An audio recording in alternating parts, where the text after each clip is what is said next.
কয়জন এখানে বুকে হাত দিয়ে বলতে পারবে আমি কবরে যাইতে দেরি কবর স্যালুট জানাবে? বলে না না না, পুরো জীবন চলে গেল। ফজরের সময় মালিক যখন ডাকে হাইয়া আলাল ফালাহ আসসালাতু খায়রুম মিনান নাওম, বলে তখনও ঘুম থেকে জাগি না।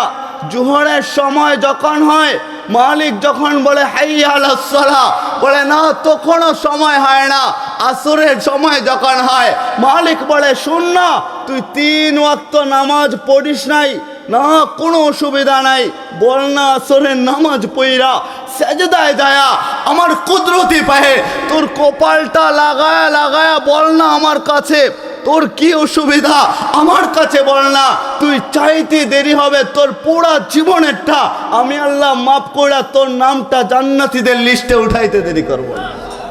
বলে তখনও আমাদের সময় হয় না, আমরা ভুলে যাই দুনিয়ার রং তামাশা, আমাদের জীবনটা মোহনায় পড়ে গেছে।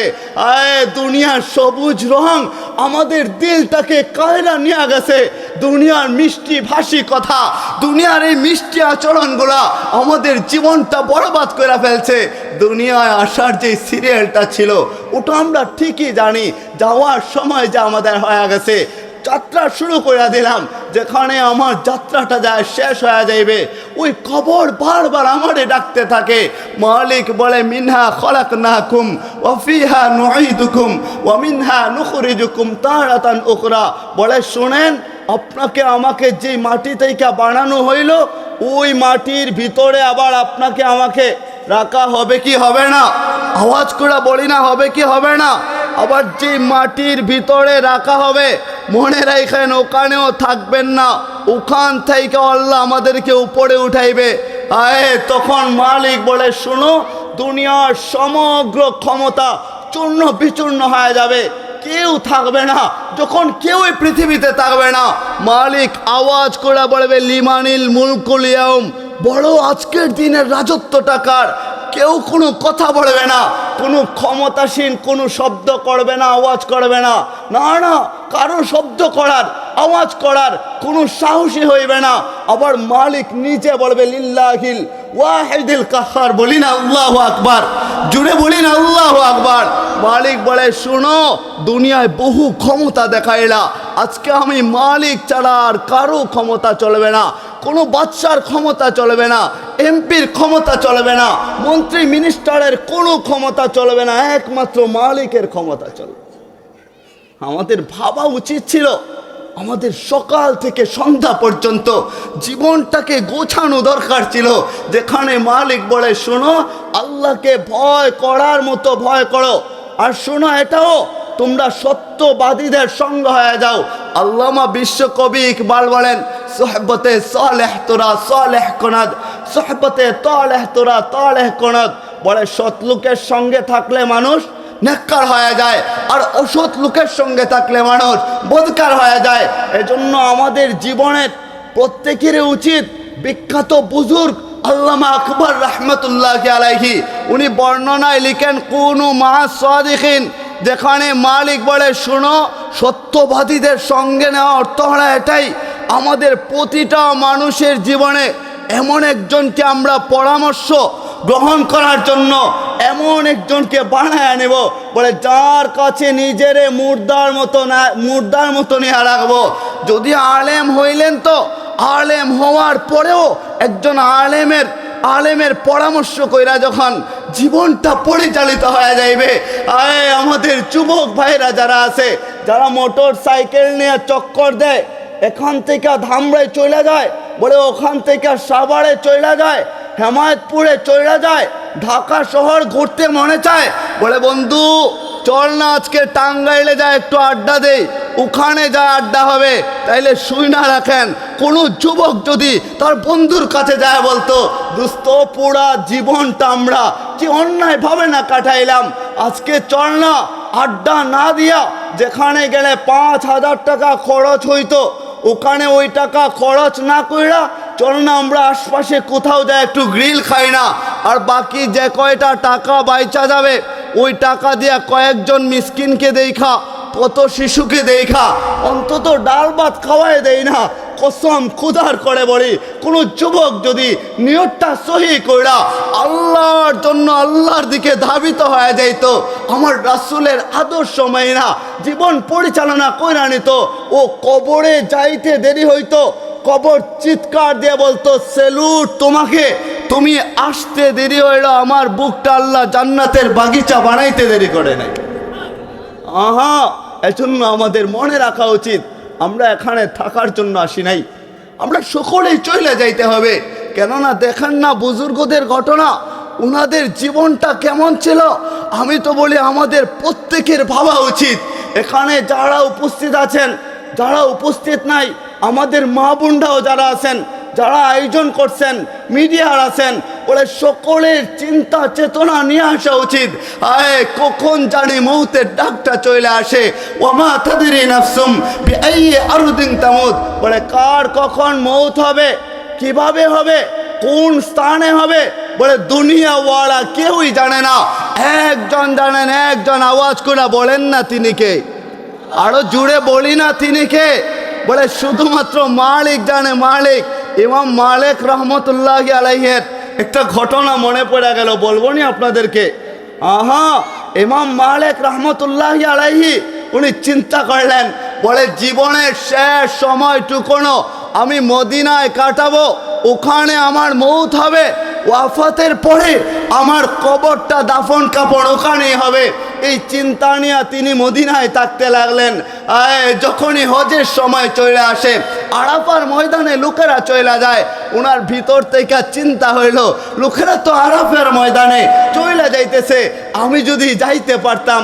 আবার এটাও ভাবতেছেন যদি আমি আরাফার ময়দানে চলে যাই, ওখানে যদি আমার মৌতটা হয়ে যায়, তাইলে তো আমার মদিনায় আর কাফন দাফন হইল না, ওখানে তো আমি আর ঘুমাইতে পারলাম না, মদিনা ওয়ালার সাথে হাশরের ময়দানে আমি তো আর উঠতে পারবো না।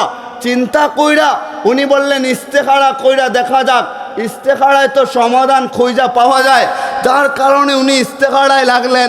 ইস্তেখারা যখনই ওনার তন্দা ভাবটা আসলো, তো আল্লাহর রসুল বলি না সাল্লাল্লাহু আলাইহি ওয়াসাল্লাম, উনি স্বপ্নের মধ্যে আইসা হাতের 5 আঙ্গুল দেখাইলেন। কয় আঙ্গুল দেখাইছেন, বলে 5 আঙ্গুল দেখাইছেন। উনি চিন্তা করলেন নবীজি আসলেন আবার চলে গেছেন, বলে কাহিনীটা কি, এর মানে কি আমি 5 দিন বাঁচবো নাকি, নাকি 5 মাস, নাকি 5 বছর। বলে চিন্তায় পড়া নিজের খাদেমকে ডাক দিলেন, বলে খাদেম তুই জানা বর্তমান জামানার সবচেয়ে বড় স্বপ্ন বিশারদ ইবনে শিরিন রহমতুল্লাহি আলাইহির দরবারে চলে যা, যায় স্বপ্নের ব্যাখ্যাটা নিয়ে আয়। তো তুই ওখানে যখন যাবি আমার নাম বলবি না, স্বপ্নটা যে আমি দেখলাম। তো খাদেম চলে গেল ইবনে শিরিন রহমতুল্লাহি আলাইহির দরবারে, যায় বলে নবীজি হাতের 5 আঙ্গুল দেখাইছেন, একজন স্বপ্ন দেখছে, স্বপ্নের ব্যাখ্যা বলেন। তো তিনিও বুঝা ফেললেন এত চমৎকার স্বপ্ন জামানার ইমাম মালিক ছাড়া, জামানার ইমাম মালিক ব্যতি রেখে কেউ কখনো দেখতেই পারে না। উনি বললেন স্বপ্নটা কে দেখলো, বলে নাম বলা নিষেধ, নাম বলা যাবে না। ইবনে শিরিন রহমতুল্লাহি আলাইহি বললেন যদি নাম না বলো তাইলে মনে রাখো আমি ব্যাখ্যাও তোমাকে বলবো না। বড় কে দেখছে, আবার এটাও বইলা দিলেন আমি জানি এমন স্বপ্ন জামানার ইমাম মালিক ব্যতি রেখে কেউ কখনো দেখতেই পারে না। বড় উনি দেখছেন কিনা, বলে না নাম বলতে পারবো না, ওটা বলা আমার জন্য নিষেধ। বলে যাও আমিও স্বপ্নের ব্যাখ্যা বলবো না। চলে গেলেন ইমাম মালিকের দরবারে, যা ইমাম মালিক বলেন কি স্বপ্নের ব্যাখ্যা নিয়ে আসলি, বলে না ব্যাখ্যা নিয়ে আসতে পারি নাই। কেন নিয়ে আসলি না, বলে তিনি বলেন নাম বলার জন্য। আবার এটাও বইলা দিছেন এমন স্বপ্ন জমানার ইমাম মালিক ছাড়া কেউ দেখতেই পারে না, তাইলে বলেন আপনার নাম কি বইলা দিব। উনি বলে যাই নাই যেহেতু গেল, তাইলে যা আমার নামটা বইলা দে। যাই বলেন হ্যাঁ ইমাম মালিক স্বপ্ন দেখেছে, স্বপ্নের ব্যাখ্যা বলেন। তিনি ব্যাখ্যা শুরু করছেন ইন্নাল্লাহা ইনদাহু ইলমুস সাআ ওয়া ইউনাজ্জিলুল গায়স ওয়া ইয়ালামু মা ফিল আরহাম ওয়া মা তাদরি নাফসুম বিআইয়ি আরদিন তামুত ওয়া মা তাদরি নাফসুম মাযা তাকসিবু গাদা ওয়া মা তাদরি নাফসুম বিআইয়ি আরদিন তামুত। বলে 5 জিনিসের জ্ঞান আল্লাহ ছাড়া কেউ জানে না, শুধুমাত্র মালিক জানে। তাইলে বলেন ইন্নাল্লাহা ইনদাহু ইলমুস সাআ কিয়ামত কখন হবে, কোন সময়টাতে হবে, কোন মাসে হবে, এটা পৃথিবীর কেউ জানে না, কোনো নবী রাসূলও জানে না। বলে একজন জানেন, একজন আওয়াজ করে বলেন না তিনি কে? ওয়ায়ুনাজ্জিলুল গাইস, বলে কখন কোথায় বৃষ্টি হবে ওটা কেউ জানে না, শুধু মালিক ছাড়া। বলে আবহাওয়া তো জানে। আরে আবহাওয়া বলে বঙ্গোপসাগরের দক্ষিণ দিক থেকে উত্তর দিক থেকে ঘূর্ণিঝড় মুখা আসতে পারে পারে, কিন্তু না না, ওটা অন্যদিকে চলে গেছে। আবহাওয়া জানে না, বলতে পারে না। 3 নম্বরে মায়ের পেটের ভিতরে রেহেমের ভিতরে যে সন্তান হবে ওটা ছেলে নাকি মেয়ে হবে, বলে মালিক ছাড়া কেউ জানে না। যদি বলেন আল্ট্রাসোনোগ্রাফি করে তো জানা যায়, বলে জানা যায়, তবে মালিক যখন রেডি কইরা দেয় তখন জানা যায়, এর আগে কেউই জানে না। আগামী কালকে একটু পরে আপনি কি খাবেন, আপনার রিজিকে কি আছে, বলে ওটা মালিক ছাড়া কেউ জানে না। সর্বশেষ যেই কথা, ওমা তাদরি নাফসুম বিআইয়ি আরদিন তামুত, কার মউত কখন হবে, কোথায় হবে, কিভাবে হবে, সেটা পৃথিবীর কেউই জানে না। যদি জানতো তাইলে ঈদের সময়ে বলে সমুদ্রতে পদ্মা নদীতে ডুইবা, ওই যে আমাদের বাস পানিতে ডুইবা গেছে, যার কারণে বহু মানুষ চলে গেছে দুনিয়া চাইরা, বহু মায়ের কোলটা খালি হয়ে গেছে। বলে কারো কোল খালি হইতো না যদি মৌতের খবরটা কেউ জানতো। সাদ্দাত যখন জান্নাত তার দুনিয়ার তৈরি ওটাতে প্রবেশ করবে, বলে প্রবেশ করতে পারে নাই। যদি জানতো এত কষ্ট কইরা পুরা দুনিয়ার স্বর্ণ মুদ্রা একত্রিত কইরা জান্নাত বানায়া এক পলক দেখতে পারবে না, তাইলে অত কষ্ট কইরা জান্নাত বানাইতো না। সুতরাং বলেন আমাদের মৌতের সময়টা এটা আমাদের কারো জানা আছে নাকি? কারো যেহেতু জানা নাই, তাইলে আমাদের উচিত প্রতি রাতে যায়। তাই আমি তো বলি আমার এই জাতি যদি বলে সারা দিন পরে ঘুমানোর সময় 2-1 ফোঁটা চোখের পানিটা ছাইড়া মালিকের দরবারে 2টা হাত তুইলা বলতো, মালিক এত বড় সংসার, এত ছাই ঝামেলা সব সামলে নিয়া সারাদিন তোমার কাছে আসতে পারি নাই, তো এখন ঘুমাইতে চললাম, সকালে যদি উঠাও তাইলে উঠবো, নাহলে চিরনিদ্রা হয়ে যাবে। কেননা ঘুম তো মৃত্যুই, ঘুম তো মারা যাওয়াই। ঘুম যদি মৃত্যু মারা যাওয়া না হইতো তাহলে ঘুম থেকে উঠার দোয়াটা কেন হবে? আলহামদুলিল্লাহিল্লাযী আহইয়ানা বা'দামা আমাতানা ওয়া ইলাইহিন নুশুর, বলে ঘুমানোর দোয়াটা কেন হবে? আল্লাহুম্মা বিসমিকা আমুতু আহইয়া। বোঝা গেল যখন আমরা ঘুমাইতে চলে যাই, আমাদের ভিতরের রূহ যেটা, উড়ান পাখি যেটা, ওটার ভিতরে থাকে না, ওটা উড়াল দিয়ে চলে যায়। মালিক যদি ভিতরে দেয়া দেয় তাইলে সকালে সূর্যের আলোটা আপনি আমি দেখতে পাই। আর যদি ভিতরে ফিরা না আসে, আপনার মা যারা আপনার লাশটারে ধইরা ধাক্কা দিবে আর মনে করবে আমার বাপ জানতো মোবাইলের যুগে সারা রাত ব্যাপী হয়তো মোবাইলটা একটু টিপি করা রাত পারি কইরা দিয়া সকালে ঘুমাইছে, তাইলে এখন ওরে জাগাইব না, ওটা চিন্তা কইরা জাগায় না। আরেকটু পরে মা যায় ডাক দেয়, বলে বাপজান উঠ না, দেখ তোর পছন্দের খাবারটা আমি মা বানায় রাখছি, আয় না আয়, খাবারটা খায়া যায় না। বলে সন্তান নাড়াচাড়া করে না, আরেকটু পরে আবার এসে ডাকে, বলে তবুও সন্তান আর শব্দ নাই, সাড়া নাই, দুনিয়া চাইরে চলে গেছে। একটু পরে বলে মা চিৎকার চেঁচামেচি শুরু করে দেয়, চিৎকার দিয়া বলে বাপজান উঠ না, তুই ছাড়া যে আমি অসহায় হয়ে যাই, তুই না থাকলে আমার ভিতরে খানা যায় না, একবার তাকা না আমার দিকে। বলে না না, দুনিয়া চাইরা যখন চইরা যায়, ওই পোড়ান পাখিটা যখন চইরা যাইবে আর সারা শব্দ হইবে না। রিজাল লা তামশি, আপনার পা থাকবে ঠিকই আর চলতে পারবেন না। ইয়াদুল্লাহ তাতলি, হাত থাকবে ঠিকই আর ধরতে পারবেন না। এই চামড়ার হাত আগে যেভাবে ইচ্ছা প্রয়োগ করতেন এখন আর প্রয়োগ করতে পারবেন না। আইনুল্লাহ তানজুর, বলে চক্ষু থাকে ঠিকই চামড়ার চক্ষু দিয়া দুনিয়া দেখছেন, এখন আর এই চক্ষু দিয়া দেখা যায় না। উজুল্লা তাসমা, আপনার কান থাকবে ঠিকই, বলে কান দিয়া শ্রবণ করতে পারবেন না। আপনার ভাই ডাক দিয়ে আপনারে বলবে লাশ, আপনার বাবা বলবে লাশ, মা বলবে লাশ, ভাই বোন সকলে আওয়াজ কইরা চিৎকার দিয়া দিয়া সকলে একই সুরে বলতে থাকবে লাশ লাশ লাশ। বলে আমাদের আপন তো দুনিয়ায় জন্মের সময়ও কেউ ছিল না, ওই মরে যাওয়ার পরেও কেউ থাকবে না। কেননা হাসরের ময়দানটা এতটা ভয়ানক হবে, এত ভয়াবহ রূপ হবে। বলে ওটা আমি বলি নাই, মালিক বলে ইয়াউমা ইয়াফিরুল মারউ মিন আখিহি ওয়া উম্মিহি ওয়া আবিহি ওয়া সাহিবাতিহি ওয়া বানিহি। বলে সেদিন এত একটা ভয়ানক অবস্থা হয়ে যাইবে, ভাই ভাইয়ের কাছ থেকে পড়ান শুরু করে দিবে, বোন বোনের কাছ থেকে পড়ান শুরু করে দিবে, মা সন্তানের কাছ থেকে পড়ান শুরু করবে। এক নেকির জন্য যখন আটকা পড়ে যাবে তখন মালিক বলবে তুমি তো এক নেকির জন্য আটকা পড়ে গেছো, এক নেকি হইলে তুমি জান্নাতি হইবা। বলে মালিক এক নেকি তো আমি ব্যবস্থা করে ফেলবো, পুরো জীবন কাটায় দিলাম যে স্ত্রীর জন্য, স্ত্রীর কাছে যাইতে দেরি হবে, নেকি দিতে দেরি করবে না, পুরো জীবন কাটায় দিলেন যে সন্তানের জন্য। বলে মালিক দেখো আমার সন্তানের কাছে যাব, আর একটা নেকি নিয়ে আইসা আমিও জান্নাতে চলে যাইব। যাবে সন্তান মা বাবা সবার কাছে, বলে না না কেউ পরিচয় দিতে চাইবে না, সবাই পড়ান শুরু করে দিবে। এত একটা ভয়ানক অবস্থা, কেউ কারো কাজে আসবে না। জাহান্নাম যখন চিৎকার মারবে, দাউ দাউ আগুন যখন জ্বলবে। এখানে অনেকে সমুদ্র ভ্রমণ, সমুদ্র দেখেছেন, সমুদ্রে গিয়েছেন, ওখানে সমুদ্রের ঢেউ আপনারা দেখেছেন।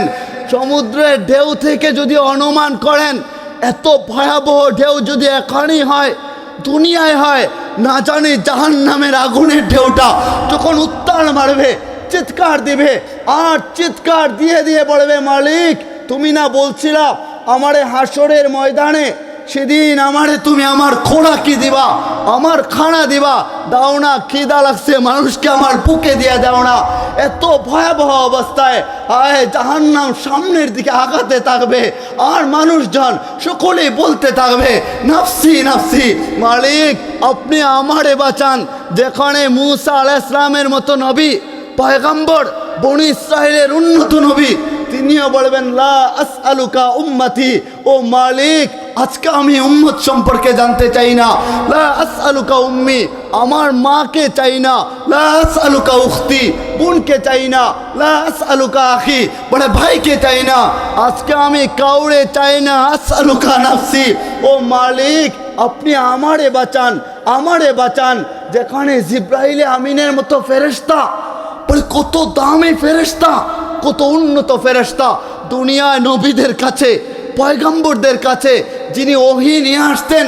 বলে ওই ফেরেশতা সেদিন আল্লাহর ডান পাশে থাকবেন, আর আল্লাহর ডান পাশে থাইকা জমিনের মধ্যে পড়ে যাইবেন, আর মাথাটা নিচু করে ফেলবেন, দুটা হাত উঁচু উঁচু করে ফেলবেন, মালিকরে বলবেন মালিক সাল্লিমনি নাফসি, ও মালিক আমারে শান্ত করে দাও, জাহান্নামের আগুনটা থামায় দাও না। চিৎকার শুরু করে দিছে। সবাই যখন চিৎকার চেঁচামেচি শুরু করে দিবে, বলে এক জায়গা থেকে শুধু একটা আওয়াজ আসবে, এক জায়গা থেকে, ওই দূর থেকে শোনা যায়। বলে কোত্থেকে শোনা যায়, কি আওয়াজ শোনা যায়? তিনি সেজদায় পড়ে থাকবেন, আর সেজদায় পড়া হাসরের ময়দানে চোখের পানিটা জড়ায় জড়ায় বলবেন ইয়া রব্বে উম্মতি, ইয়া রব্বে উম্মতি। বলি না আল্লাহু আকবার, চিৎকার দিয়ে বলি না আল্লাহু আকবার। শুধু আপনার আমার নবী, তিনি বলবেন মালিক আজকে আমার উম্মতকে বাঁচান না, মাকামে মাহমুদ আসবে। বলে ব্রাহ্মমান একটা বাহন, বলে এত দামি একটা বাহন যেটা আমার নবীজির জন্য আল্লাহ স্পেশালভাবে বানাইছেন। হায় ওটা যখন আসবে, নবীজিকে মালিক বলবেন মাকামে মাহমুদে উঠো। নবীজি বলবেন মালিক না উঠলে কি হয় না, কান্না করবেন, চোখের পানি ছড়াইবেন। আরে আপনার আমার জন্য যেখানে আমাদের জীবনটা অন্যায়ে ভরপুর হয়ে যায়, যেখানে রাতে যায়া মালিকরে মনে পড়ে না, যেখানে দিনে যায়া তবুও মালিকের কথা মনে হয় না, দুনিয়ার সব মনে থাকে, মালিকের কথা মনে পড়ে না। সেখানে আপনার আমার নবী ওই হাসরের ময়দানে যায়া বলবে, মালিক আমার উম্মতের কি হয়ে যাইবে, আমি মাকামে মাহমুদে উঠতে চাই না। আল্লাহ ধমক দেয়া বলবেন, দুস্ত আমার হাবিব মাকামে মাহমুদে আপনি উঠেন। নবীজি এক পা মাকামে মাহমুদে রাখবেন, আরেক পা হাসরের ময়দানে রাখবেন। বলে, মালিক একটু অনুমতি দেন না, আমি যদি জান্নাতে চলে যাই, আমি জানি না আমার উম্মত জান্নাতি নাকি জাহান্নামী হইবে। আমি কি করে দেখব মিজানের পাল্লায় আমার উম্মতের সাথে কি না ব্যবহার করা হচ্ছে?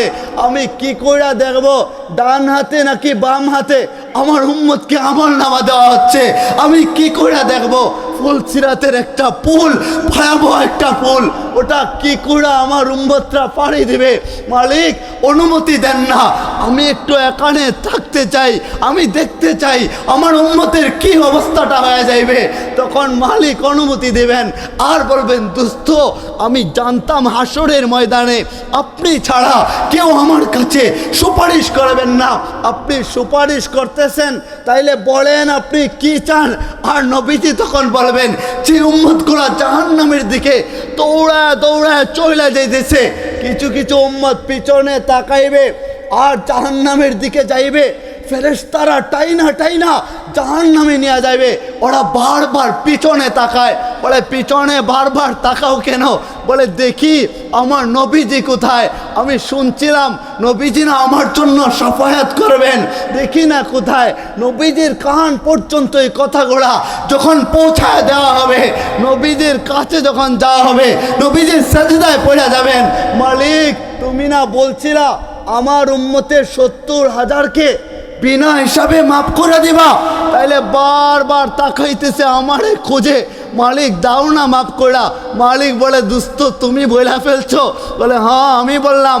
বলে যাও না, আমি অনুমতি দিলাম, যাকে যাকে পছন্দ ইশারা করো, তুমি ইশারা করবা, আমি তাকে তাকে টাইনা টাইনা আমার তৈরি নাজ নিয়ামত ওয়ালা জান্নাতে প্রবেশ করায় দেব। আহা, বলে আমাদের ভাবনার দরকার ছিল, রঙিন দুনিয়ায় আর কয়দিন আমরা থাকবো? আমাদের ভাবনার দরকার ছিল, যেদিন চলে যাইব, আত্মীয় স্বজন যাদের আছে, অনেকের ছোট বাচ্চারা আছে, যে বাচ্চারা আপনি ঘরে যাইতে দেরি হয় আর বাচ্চা লাফ দিয়া আপনার কোলে উঠে বলে, আব্বু তুমি চলে আসছো, বলো না আমার জন্য কি নিয়ে আসছো, মজা নিয়ে আসছো নাকি আমার জন্য? বলে আব্বু একটু বাহানা করে, তুমি জানো মা আমারে পিটুনি দিল, একটু কুলে নাও না। ছোট বাচ্চারা বাহানা করে কি করে না? সকলে বলি না করে কি করে না? বলে বাহানা করে। আপনার ছোট বাচ্চা কষ্ট পাইলে, ও অসুস্থ হইলে দিলটা আপনার ফাইটা যায়, কলিজা ফাইটা রক্তক্ষরণ শুরু হয়ে যায়। ওই ছোট বাচ্চাটা যখন আপনার জন্য চিৎকার দিবে, আয় আপনার বাচ্চাটা দৌড়ায় দৌড়ায় বাজারে যাবে আর কাফনের কাপড়টা নিয়ে আসবে। কাফনের কাপড়টা নিয়ে আইসা বাড়ির আঙিনা দিয়া তাকায় দেখে তার ছোট বোনটা দৌড়াইতেছে। বলে কেন দৌড়ার? বলে বাবা দুনিয়া চাইরা চইলা গেছে, আমার মা দুনিয়া চাইরা চইলা গেছে। বড়ই পাতা খইদা নিয়ে আসে, বড়ই পাতা আর গরম পানি একত্রিত কইরা বলে জীবনের শেষবারের মতো একটা গোসল দেওয়া হয়। ওই গোসলখানায় যখন নিয়ে যাওয়া হবে, তাই গোসলখানার দিকে আপনার সন্তানটা তাকায় থাকবে। আর যদি মা বাইচা থাকে, মাকে বলবে, আম্মু আমার বাবাকে শীতের সময় কেন শরীরে পানি ঢালা হইতেছে, বাবা সহ্য করতে পারবে না, দৌড়ায় দৌড়ায় চাচার কাছে যাবে আর যাহে বলবে, চাচাজি আমার বাবা সহ্য করবে না, শরীরে পানি ঢাইল না, মা সহ্য করবে না, শরীরে পানি ঢাইল না। আয় লোকজন তারে সরাইয়া দিয়া পানি ঢাইলা আতর গোলাপ খুশবু দিয়া, বলে একটু আতর গোলাপ খুশবু দেওয়া শেষ হইলে সাদা মার্কিন কাপড় পরায়া ওরে ঘরে নিয়ে আসবে, একটু রাখা দেওয়া হবে। ছোট বাচ্চাটা আপনার কাছে যা লাস্টারে চড়ায়া ধরবে আর চড়ায়া দইরা আপনার হাতটারে টাইনা টাইনা দইরা দইরা বলে নিজের শরীরের মধ্যে রাখবে আর বলবে, আব্বু আমারে একবার চড়ায়া ধরো না, আম্মু আমার একবার চড়ায় ধরো না। সবাই ডাইকা বলবে যে বাবা কেন কথা বলে না, আমার আম্মু কেন কথা বলে না। মানুষ মিথ্যা সান্ত্বনা দেবে, তোর বাবার কিচ্ছু হয় নাই। বলে না না না, ছোট বাচ্চা সহ্য করতে পারে না, ওখান থেকে আসে না, লাস্টারে আব্বু বইলা ডাকে। বলে আব্বু গত রাতে না তুমি আমারে জড়ায় ধইরা ঘুমাইছিলা, এখন একটু জড়ায় ধরো না। বলে বাবার জড়ায় ধরে না। ও যখন চলে আসে ওইদিকে মসজিদের মাইক থেকে একটা ঘোষণা কইরা দেওয়া হয়, অমুকের জানাজার নামাজ আর মাত্র 20 মিনিট 10 মিনিট সময় বাকি আছে, যারা জানাজায় শরীক হবেন অমুক মাঠে ঈদগাহ ময়দানে চলে আসেন না। এই কথাটা যখন আপনার মায়ের কানের মধ্যে যাবে, দুনিয়ার এমন কোনো মা নাই যে সহ্য করতে পারবে, তারানো তাইকা অজ্ঞান হয়ে জমিনে পড়ে যাইবে। এই কথাটা যখন স্ত্রীর কানে যায়, একদিকে ঘরে লাশটারে রাইখা দেওয়া হয়, স্ত্রী দৌড়ায় দৌড়ায় লাশের পাশে আসে আর এসে বলে, স্বামী আমার, এতদিন তো আমি তোমারে চিনি নাই। বলবে আদরের স্ত্রীটা যখন ওই লাশের পাশে যাবে আর লাশের পাশে যায়, স্বামীর লাশের পাশে যায় দাঁড়াবে, চোখের পানিটা ছায়রা দেবে আর ছায়রা দেয়া বলবে, স্বামী আমার, এতদিন তোমার সাথে কত জুলুম করছি, না বুঝা তুমি আমারে মাফ করে দিও। তুমি যে চইলা গেলা, কে আমারে আদর কইরা জড়ায় ধরবে? হায়, কে আমারে আদর কইরা স্ত্রী বইলা ডাকবে? কে আমারে শাসন করবে? তুমি যে চইলা গেলা, কারে আমি স্বামী বইলা ডাকবো? মা যখন আপনার লাশের পাশে যাবে, আয় জনম দুঃখিনী মা, মা লাশের পাশে যায় একবার বলবে, লাশটার একটু দেখা না। বলে মুখ থেকে যখন সাদা কাপড়টা একটু সরাইয়া দেওয়া হবে, ওই সরাইয়া দেওয়ার পরে যখন মুখটা বাইসা উঠবে, মা অজ্ঞান হইয়া তাড়াতাড়ি লাশটারে চড়াইয়া ধরবে আর চড়াইয়া ধরে বলবে, তোরে আমি বলছিলাম যেন ধামরাই মোটর সাইকেল নিয়ে চক্কর না দিস, তবু চইলা গেছিলি। সকালে না ভালো অবস্থায় বের হইলি, বিকালে লাশ হইয়া বাড়িতে ফিরলি। তোরে না বলছিলাম অযথা আড্ডা দিবি না, তারপরও আড্ডা দিলি। এবার তুই আমার সামনে লাশ হইয়া ফিরে আসলি। আমি কারে বাচ্চাদন বইলা ডাকবো, কারে কুকা বইলা ডাকবো? মা চোখের পানি গোড়া ছাইরা দিয়া দিয়া লাশ পড়ে। চা দেন। আপনাদের কষ্ট হইতেছে না? হ্যাঁ, আপনারা কি রাগ হইতেছেন? আমি এটাই চাই যে আমাদের আলোচনা হবে শুধুমাত্র একজনের জন্য। বলুন তো তিনি কে? আরো আওয়াজ করে বলি না তিনি কে? বলে দুনিয়া পাওয়ার কোনো আশায় এখানে বসলামও না, আলোচনাও না। কোনো দুনিয়ার ব্যক্তি খুশি হবে আর বেজার হবে? বলে না না, ওঠার জন্য না।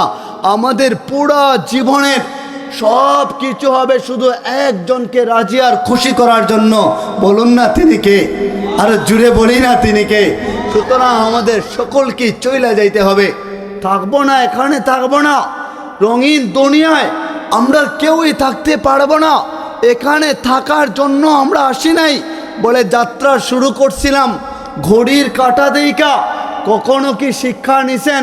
বলে যেই 12টা থাইকা ঘড়ির কাঁটাকে আপনি যদি শুরু করেন, ওটা ঘুরে ঘুরে যখন আবার 12টায় চলে আসে, মনে রাখেন 24 ঘন্টা অতিক্রম যখন হয়ে যায়, আপনি ওইভাবে মনে করবেন যে 12টার সময় আমার যাত্রা শুরু হয়ে গেল। ঘড়ির কাঁটা যেমন কইরা থামে না, ওটা থাইমা থাকে না, ঠিক ঠিক কইরা ওটা সর্বদা চলমান, ওটা চলতেই থাকে। আমাদের যাত্রাটাও চলমান, ওটা সর্বদা চলতেই থাকে, ওটা কোথাও যায় থামে না।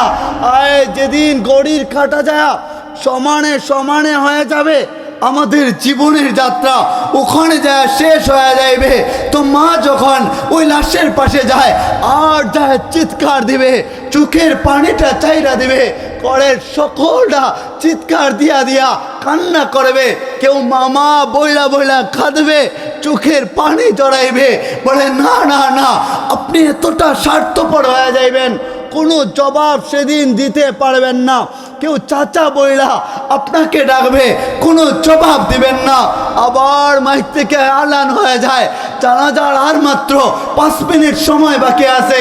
দেখা যায় মানুষ তাড়াহুড়া কইরা একটা খাটিয়া নামক বাহন, 4 পাওয়াড়া বাহন, যে বাহনে মানুষ উঠতে চায় না, কখনো ওটাতে উঠে না।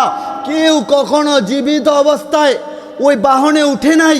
ওই বাহনটা বাড়ির আঙিনা দিয়া যখন নিয়ে আসা হবে, মা দরজার চৌকাঠে দাঁড়ায়া দাঁড়ায়া ওই বাহনের দিকে যখন নজরটা পড়ে যায়, পরে এতক্ষণ তো আমার বাচ্চাদনের লাশটা আমার ঘরেই ছিল, আমার কাছেই ছিল, ওটারেও এখন নিয়ে যাইবে।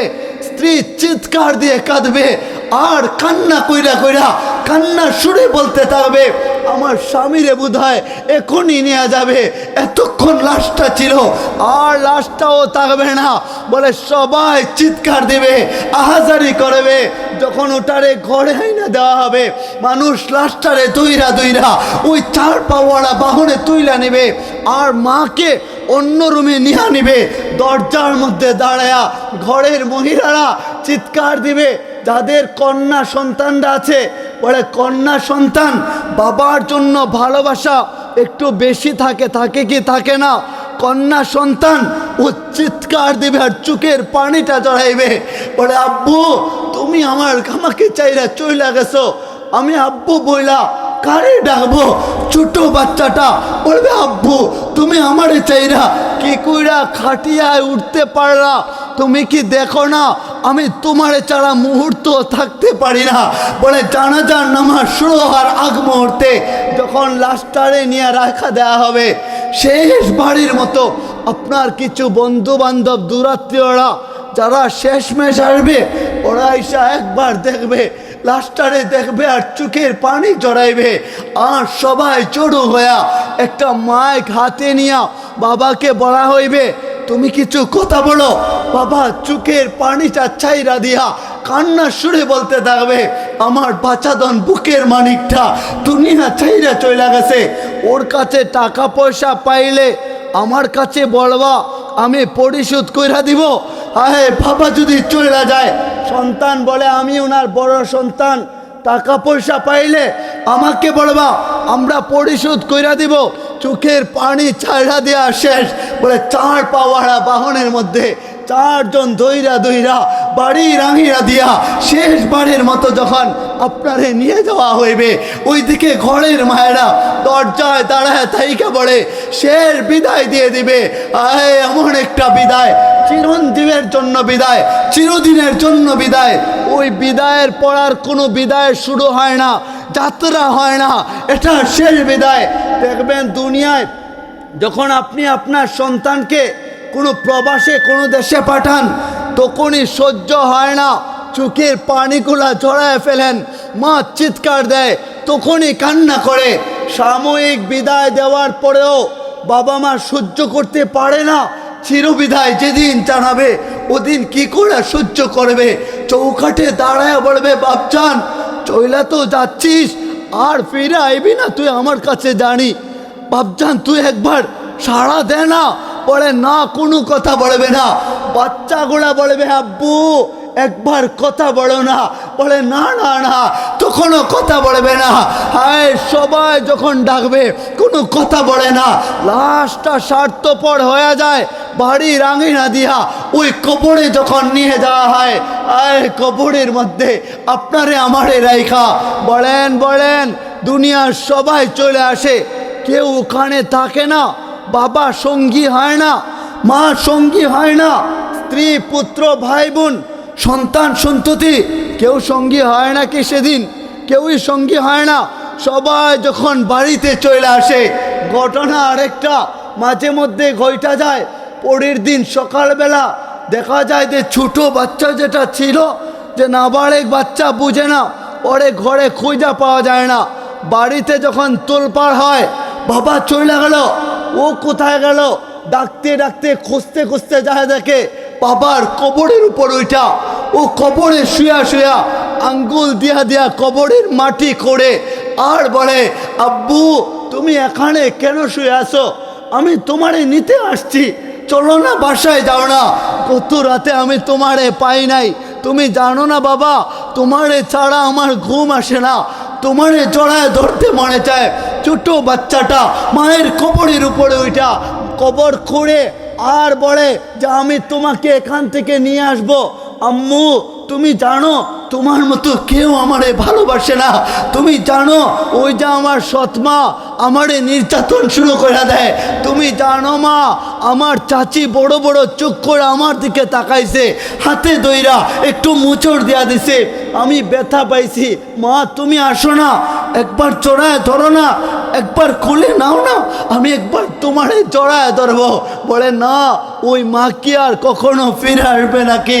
কত ঘটনা দুনিয়ায় কইটা যায়, কেউ আমাদের সঙ্গে হয় নাই, বলে কেউ কখনো আমাদের সঙ্গে হইবে না। এর জন্য আমাদের প্রত্যেকের উচিত যে জীবন যা করছি সবই পেছনে রাইখা এবার জীবনটাকে পবিত্র বানায় নেব। বলে কি কইরা পবিত্র বানাবেন? চলেন নবীজির একখানা হাদিস আপনাদেরকে শুনাই। নবীজি বলেন আসসালাতু ইলাস সালাতি কাফারা। বলে এক নামাজ থেকে অন্য নামাজের অক্ত আসতে দেরি হয়। বলে নবীজি বলতেছেন আল্লাহ জানায় দিছেন এক নামাজ থেকে অন্য নামাজের গ্যাপ মুহূর্তটার মধ্যে যত গুনাহ আমাদের হয়ে যায়, যদি অন্য নামাজে দাঁড়ান আর তওবার নিয়ত করেন, বলে ওই গ্যাপ মুহূর্তে যত গুনাহ হইল সমস্ত গুনাহ খাতা আল্লাহ মাফ করে আমাদেরকে পবিত্র বানায় দেন। বলে নবীজি বলেন আসসালাতু ইলাস সালাতি কাফারা আল জুমআতু ইলাল জুমআতি কাফারা। বলে এক শুক্রবার থেকে জুমাবার থেকে অপর শুক্রবার আসতে দেরি হয়, জুমাবার আসতে দেরি হয়, আর আপনি মসজিদে গেলেন, যায় মালিকের দরবারে একটু তওবা ইস্তেগফার করলেন, খতিব সাহেবের একটু আলোচনা শুনলেন আর নিয়ত করলেন, পুরা সপ্তাহ তো গুনাহ হয়ে গেল, মালিক আমার গুনাহে তুমি মাফ করে দিও। আমার নবীজি জানায় দিছেন আল জুমআতু ইলাল জুমআতি কাফারা। এক জুমাবার থেকে অপর জুমাবার আসতে দেরি হয়, আপনি মসজিদে যায় সাজদায় পড়তে দেরি হয়, মালিক বলে তোর পুরা সপ্তাহটা আমি আল্লাহ মাফ করে তোরে আমি পবিত্র বানায় দিলাম। বলে ওটা তো এক সপ্তাহটা মাফ হইলে হয় না, পুরা জীবনেরটা মাফ করানোর দরকার আছে না নাই? যার যত গুনাহ আছে, বলে আমি জানি আমার কত গুনাহ, আপনি জানেন আপনার জীবনটা গুনাহে ভরপুর কিনা, পা থেকে মাথা পর্যন্ত কার কতটুকু গুনাহ আমরা সবাই কিন্তু ভালো কইরা জানি। যার জন্য আমার নবীজি বলেন আর রমাদানু ইলার রমাদানি কাফারা। চিৎকার দিয়ে বলিন আল্লাহু আকবার। নবীজি আওয়াজ করে বলেন এক রমাদান মাস থেকে অপর রমাদান মাস যখন চলে আসে, আল্লাহ জানায় দিছেন পুরা বছরের আল্লাহ মাফ করা পবিত্র বানায়া তার নামটা জান্নাতীদের লিস্টে উঠাইতে আল্লাহ দেরি করেন না। বলে এক বছরেরটা মাফ হইলে হয় না, আল্লাহ জানায় দিছেন ইউহিব্বুত তাওয়াবিনা ওয়া ইউহিব্বুল মুতাতাহহিরিন। বলে পবিত্র হইয়া তওবা করতে দেরি হয়, কি কইরা তওবা করবেন? রাতে যায় নামাজিটা বিছায়া দিয়া, কাউরে দেখানোর উদ্দেশ্য না নিয়া, বলে শুধু মালিকের খুশির জন্য, মালিকের সন্তুষ্টির জন্য ওই সাজদায় পড়া আল্লাহ কুদরতি পাটা যখন আমাদের কপালের নিচে লাগায় দিবেন, ওই কপালটা যখন আল্লাহর কুদরতি পায়ের মধ্যে যায় লাগবে আর চোখের পানিটা জড়ায় জড়ায় আল্লাহর কুদরতি পায়ের মধ্যে পড়বে। কসম খুদার করে বলি, কোন যুবক যখন তওবার নিয়ত করবে, মালিক তাকায় দেখলাম জিনা বিবিচার গুনাহ অন্যায় পাপাচার জীবনটা ভরপুর হয়ে গেছে, কলেজে গেলে গুনাহ, মোটর সাইকেলে উঠলে গুনাহ, যায় সিনেমায় ওখানেও গুনাহ, দেখে মুভি দেখে নাটক, বলে ওখানেও গুনাহ, মোবাইল হাতে নেয় সেখানেও গুনাহ।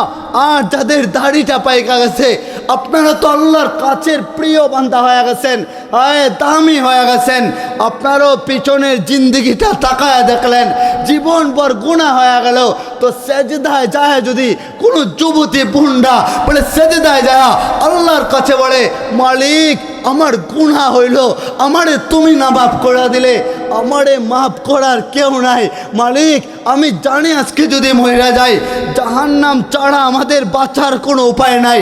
সেজদায় পড়া পড়া যখন গুনার দিকে লজ্জিত হয়ে কইরা আল্লাহর কুদরতে পায়া যায় চোখের পানিটা গড়ায়া গড়ায়া ওই কুদরতে পায়ে পড়বে। কসম খোদার করে বলি, আল্লাহ সহ্য করতে না পাইরা নিজের কুদরতে হাতটারে লম্বা কইরা আপনার কপালে হাতটা লাগায়া বলবে, মালি আমার বান্দা তুই কপালটা উঠানা, গোলাম বান্দি আর কান্না করবি না, আমি মালিকের সহ্য হয় না। ফাযকুরুনি আযকুরকুম ওয়াশকুরুনি ওয়ালা তাকফুরুন। তুমি আমারে ডাকবা, আমি ডাকে সাড়া দিব না, আমি তোমারে ডাকবো না, এটা কি কইরা হয়? মালিক বলে কপালটা উঠানা, তোর পুরা জীবনের যত গুনাহ ছিল সমগ্র গুনাহ আমি আল্লাহ তোকে মাফ করে পবিত্র বানায় দিলাম। বলে হ্যাঁ, আমাদের জীবনটা গুনাহে ভরপুর। একটা মজার ঘটনা মনে পড়ে গেল, বলবো নি আপনাদেরকে। কিভাবে আল্লাহর ওলি হবেন? বাইজিদ বুস্তামি রহমতুল্লাহ আলাইহি নাম শুনছেন নি আপনারা? বাইজিদ বুস্তামি আল্লাহর ওলি ছিলেন, যিনি মাত্র 11 বছর বয়সে আল্লাহর আহলুল্লাহ হয়ে গেছিলেন, দামি হয়ে গেছিলেন। ওই বাইজিদ বুস্তামি রহমতুল্লাহ আলাইহি ওনার বাবা ছিলেন না, এতিম ছিলেন, মা ছিলেন। বলে অন্যের বাসায় কাজ কইরা কিছু উপার্জন কইরা পরিবার চালাইতেন। উনি তো আল্লাহর ওলি ছিলেন, বাইজিদ বুস্তামির মা। তো উনি চিন্তা করলেন, আমার বাইজিদ বাবা হারা, আমার বাইজিদ এতিম হয়ে গেছে, ওরে তো মানুষের মতো মানুষ করতে হবে, আল্লাহ ওয়ালা করতে হবে। যার জন্য চিন্তা কইরা একজন আল্লাহর ওলির দরবারে গেলেন। ওলিকে যায় বললেন যে, আল্লাহর ওলি আপনি তো আলেম, আবার আল্লাহর প্রিয়, আহলুল্লাহ হয়ে গেছেন, আমার ছোটো বাচ্চাটা আপনার কাছে দিয়ে গেলাম, ও যেদিন আপনার মতো হইবে ওই দিন আপনি ওরে ছুটি দিয়েন, নাইলে ছুটি দিয়েন না। বাইজিদ বুস্তামির বয়স ছিল মাত্র 6 বছর। কয় বছর ছিল? মাত্র 6 বছর বয়সে উনি উস্তাদের কাছে রইলেন পইরা, যেখানে বাড়িতে আসা যাওয়া কইরা পড়ালেখা করার কথা ছিল। ছোটো বাচ্চা যেখানে মুখে খাবার তুলে দেওয়ার কথা ছিল সেখানে রাইখা আসলেন। বলে আপনার মতো না বানাইয়া ওরে বাড়িতে পাঠায়েন না। হায়, অনেক দিন চলে গেছে। বাইজিদ বুস্তামি তাকায় দেখলেন সব ছোট বাচ্চাদের বাবা যায়, ওনার তো বাবা নাই। ভিতর থেকে কষ্টগুলা চোখের পানি দেয়া ঝরায়া ফেলেন, চোখের পানি ফেলেন আর কান্না কইরা কইরা মনে মনে ভাবেন, আমার বাবা থাকলেও আমার কাছে আসতো, আমারে কোলে জড়ায় ধরতো, আমারে বাড়িতে নিয়ে যাইতো, আমারে আব্বু বইলা ডাকতো, গলায় জড়ায় নিত। আজকে তো বাবা নাই, আমার মা থাকলে কি হইব? টাকা পয়সা নাই, অন্যের বাড়িতে কাজ করে, মাও আসতে পারে না। বুকের পানিগুলা, বুকের কষ্টগুলা ধামায় চাপা আর রাখতে পারে না। গেলেন উস্তাদের কাছে, যা বলেন, উস্তাদজি সবার তো বাবা আসে, আমার বড় ইচ্ছা করে যদি বাবা থাকতো তাহলে তো আমারেও জড়ায় ধরতো, আমারেও কোলে নিত, আমার মাও আসে না। উস্তাদজি আমার মারে দেখতে বড় মন চাইছে, আপনি একটু ছুটি দেন না, যাই না মায়ের কাছে, একটু বাড়িতে যাব। উস্তাদ তো ওয়াদাবদ্ধ হয়েছিলেন, বলে না না না, উস্তাদের পর্যন্ত হওয়ার আগ পর্যন্ত, ওনার মতো হওয়ার আগ পর্যন্ত ছুটি দেওয়া যাবে না। তো চিন্তা করলেন, যদি ছুটি দেওয়া দেয় ওয়াদা রক্ষা হবে না, আর যদি ছুটি না দেয়, ছোটো বাচ্চা, কচি বাচ্চা, দিলটা বড় নরম, ছোটো নাবালেক বাচ্চা, ওর মাথাটা অন্যরকম হয়ে যাইবে, দিলটা ভাইয়া পড়বে, ভিতর থেকে কষ্ট পাবে। কি চিন্তায় পড়ে গেলেন, মালিক কোন পরীক্ষায় আমারে তুমি ফেললা? উনি কৌশল করলেন, হেকমত কইরা কোরআন শরীফের কিছু পড়া দিয়া দিলেন। দেয়া বলে, বাইজিদ এই পড়াগুলা তোমারে দিলাম, যদি মুখস্থ কইরা এত সময়ের ভিতরে তুমি শোনাইতে পারো তাহলে তোমার ছুটি হয়ে যাইবে। এতগুলা পড়া দিলেন যেগুলা মুখস্থ করা সম্ভব ছিল না। তো বাইজিদ বুস্তামি উনি বুঝতে পারলেন এত পড়া আমার পক্ষে মুখস্থ করা সম্ভব না। এই চিন্তা কইরা উনি জায়নামাজিটা বিছায়া দিছেন।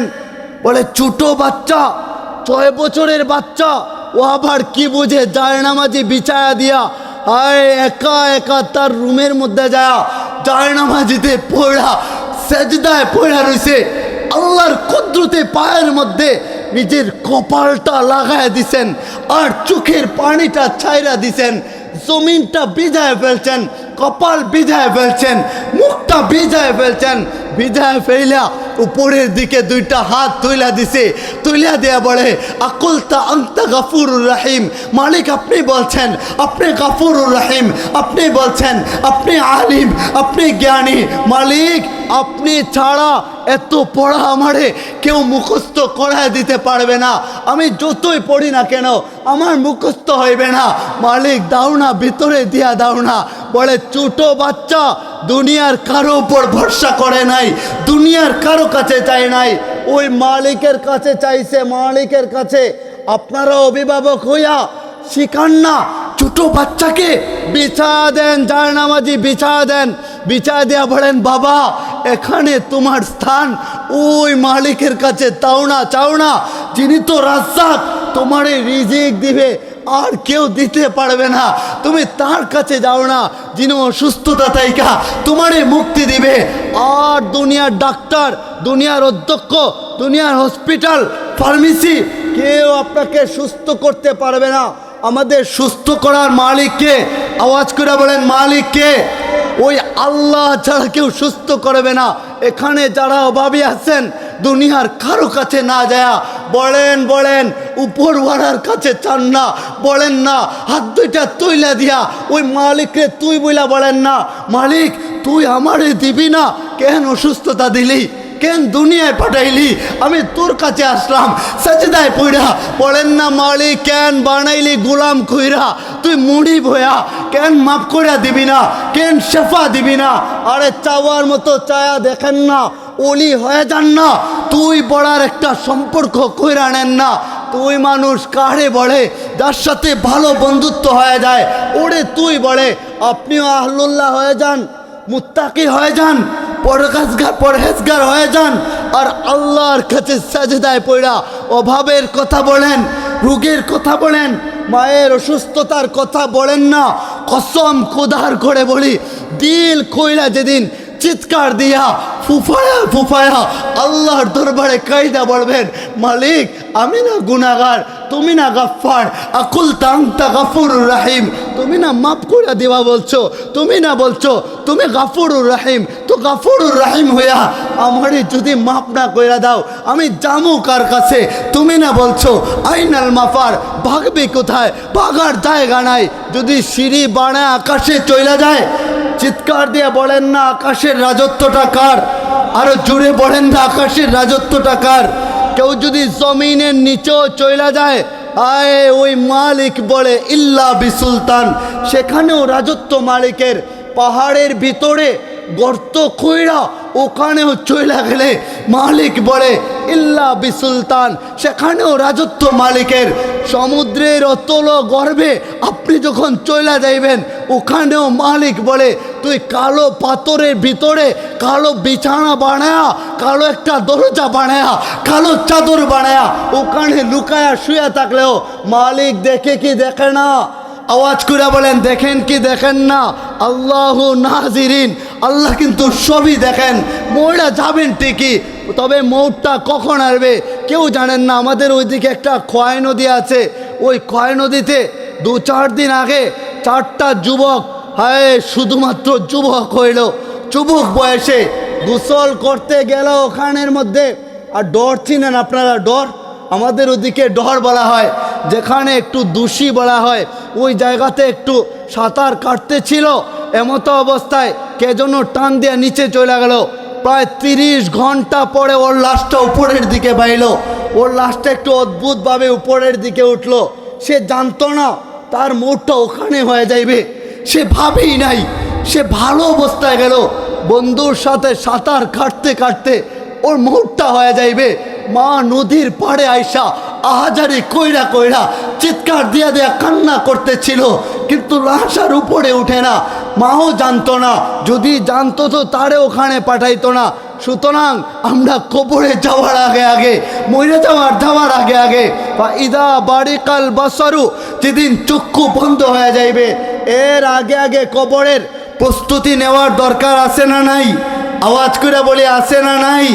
সুতরাং আল্লাহর ওলি কেমন ছিলেন? তো বাইজিদ বুস্তামি রহমতুল্লাহ আলাইহি সেজদায় যা চোখের পানি জড়া, এবার যখন বলে মালিক তুমি ভিতরে দিয়া দেও না। আয় কোরআন শরীফ ধইরা একটা পৃষ্ঠা উল্টান, ওটা মালিক ভিতরে দেয়া দেয়, আবার পৃষ্ঠা উল্টায়, ওটাও ভিতরে দেয়া দেয়। এইভাবে ভিতরে দিতে দিতে যখন পুরা পড়াগুলা মুখস্থ হয়ে গেল, অল্প সময়ের মধ্যে উস্তাদ জানা সময় দিছিলেন, এর আগে যখন মুখস্থ হইল গেলেন উস্তাদের কাছে বড় খুশি মন নিয়া, কেননা বাড়িতে যাইবেন। উস্তাদ বলল পড়া হয়ে গেলে তোমার ছুটি দেয়া দিব, বাড়িতে যাইতে পারবা, মায়ের সাথে সাক্ষাৎ করতে পারবা। দেয়া বলে উস্তাদজি পড়া হয়ে গেছে, একটু শুনেন না। উস্তাদ বড় বড় চুপ কইরা অবাক কইরা তাকায়, বলে বাইজিদ কি কইরা পড়া হইবি, তুমি কি তামাশা করো? বলে না উস্তাদজি আমি কেন তামাশা করব? বলে শোনাও দেখি। তো শোনানো শুরু করছেন, যতটুকু না পড়া দিছিলেন এতটুকু পরিপূর্ণ শোনায়া আরও এক্সট্রা ওভার কিছু বিনা লুকমায় তখন তিনি শোনায়া দিছেন।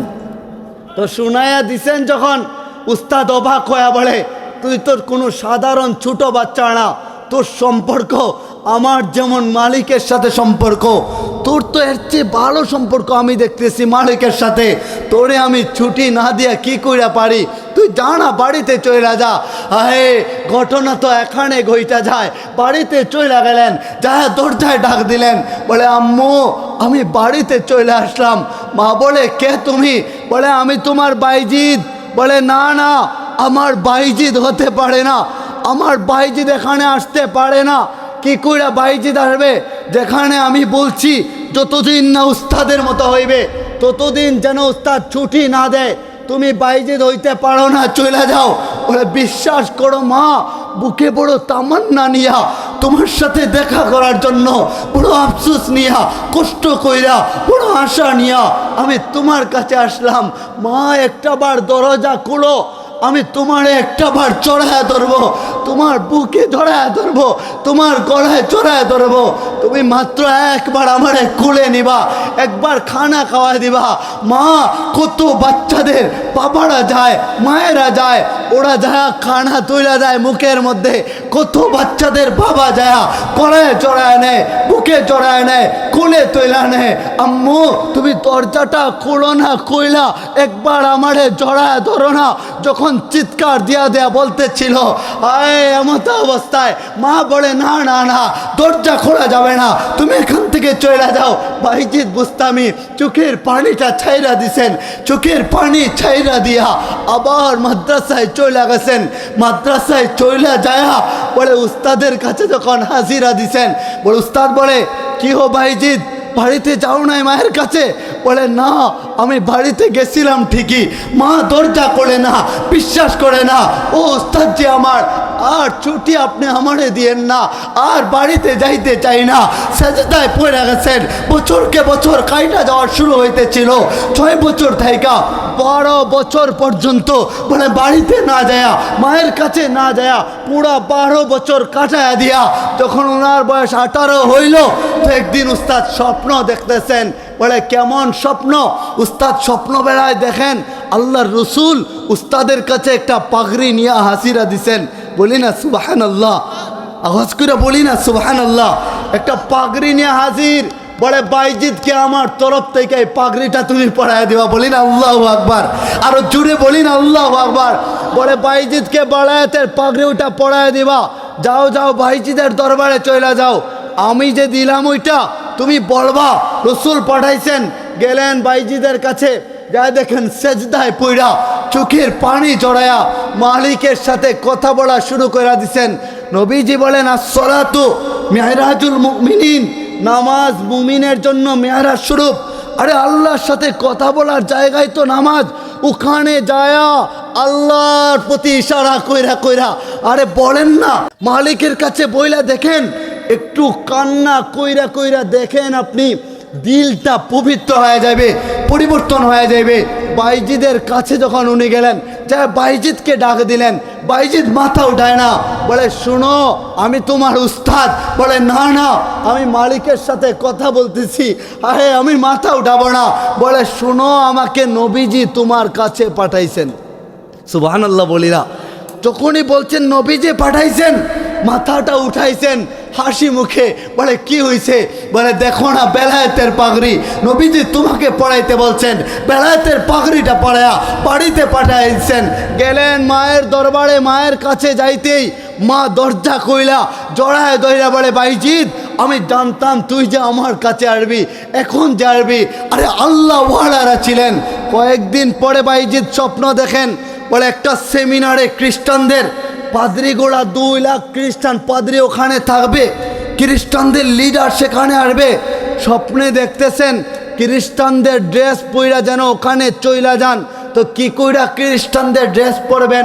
বাইজিদ বুস্তামি এই চিন্তা কইরা বলে উনি ওখানে যাইলেন না।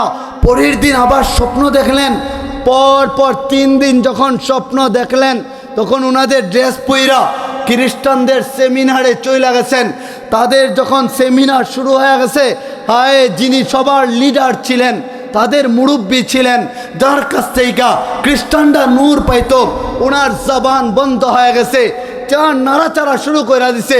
সবাই আওয়াজ করে বলে কেন জবান বন্ধ হইল? বলে কেন জবান বন্ধ হবে না? আমার সামনে তো একজন মুহাম্মদী উম্মত বৈশা রয়েছে, যার কারণে জবান বন্ধ হয়ে গেছে। বলে দেখান গর্দনা আলাদা করে দিব। বলে না না না, গর্দনা আলাদা করা যাবে না। তাই উনাকে যখন সামনে নিয়ে আসলেন, হায় যখনই সামনে নিয়ে আসা হইল, ওনাকে প্রশ্ন করা হইল, প্রশ্নের জবাব দিলেন। তারপরে যখন উনি বললেন যে আমি একটা প্রশ্ন করব, ওইটার জবাব দিবেন। বলে বড়, বলে আকাশ আর জমিনের চাবিটা কি? সব খ্রিস্টানরা নীরব হয়ে গেছে। যখন খ্রিস্টানরা নীরব হয়ে গেল তো খ্রিস্টানরা বলতে শুরু করলো যে উনি 62টি প্রশ্নের জবাব দিলেন, তা আপনি একটা প্রশ্নের জবাব কেন দিতে পারতেছেন না? বলে আমি জানি ওটার জবাব কি, আকাশের জমিনের চাবিটা কি ওটা আমি জানি। যদি তোমরা সাক্ষী দাও ওটা মানবা, তাইলে আমি তোমাদের সামনে বলবো। বলে বলেন আজকে আপনি যা বলবেন সবই মানবো। বল তাহলে শোনো, আকাশ আর জমিনের চাবিটা হইল লা ইলাহা, আপনারাও বলেন লা ইলাহা ইল্লাল্লাহু মুহাম্মাদুর রাসূলুল্লাহ। চিৎকার দিয়ে বলি না সাল্লাল্লাহু আলাইহি ওয়াসাল্লাম। বলতে শুরু হয়েছে, 2 লাখ খ্রিস্টান পাদ্রীরা চিৎকার দেওয়ার সঙ্গে সঙ্গে কালেমা পড়া মুসলমান হইতে দেরি হয় না। তাই জন্য আমাদের উচিত জীবনটা গুছায় নিতে হবে। অনেকের বাবা মা নাই, এর জন্য আমাদের উচিত প্রতিটা দিন দান খয়রাতে আমরা অভ্যস্ত হয়ে যাইব। অন্তত 5 টাকা হইলেও দানের অভ্যাস করবেন তো ইনশাল্লাহ। বলে আমাদের জীবনের একটা প্রস্তুতিমূলক অন্তত এটা করব। আজকে থেকে এখন থেকে শুরু করে দিই না, কবরে যাব, কবরের একটা প্রস্তুতি নিব। কেননা রসুল বলেন যারা দান কইরা কবরে যাবে, হায় ওই কবরে সাপ বিচ্ছুর ঘর হবে না। যারা বাবা মায়ের নামে দান করবে, বাবা মায়ের কবরের মধ্যে শাস্তি আল্লাহ তাআলা দিবেন না। এজন্য আমাদের দান খয়রাত করা উচিত। এই মাহফিল পুরা জিন্দিগি বড় হোক, কিয়ামত পর্যন্ত দাইমার কায়েম থাকুক, এটা আপনারা চান কি চান না? এলাকার আপনারা অনেকে কষ্ট করছেন, অনেক পরিশ্রম করছেন, তো আসতেছেন আপনাদের আজকের মধ্যমণি হজরত মাওলানা আবরারুল হক আসিফ সাহেব।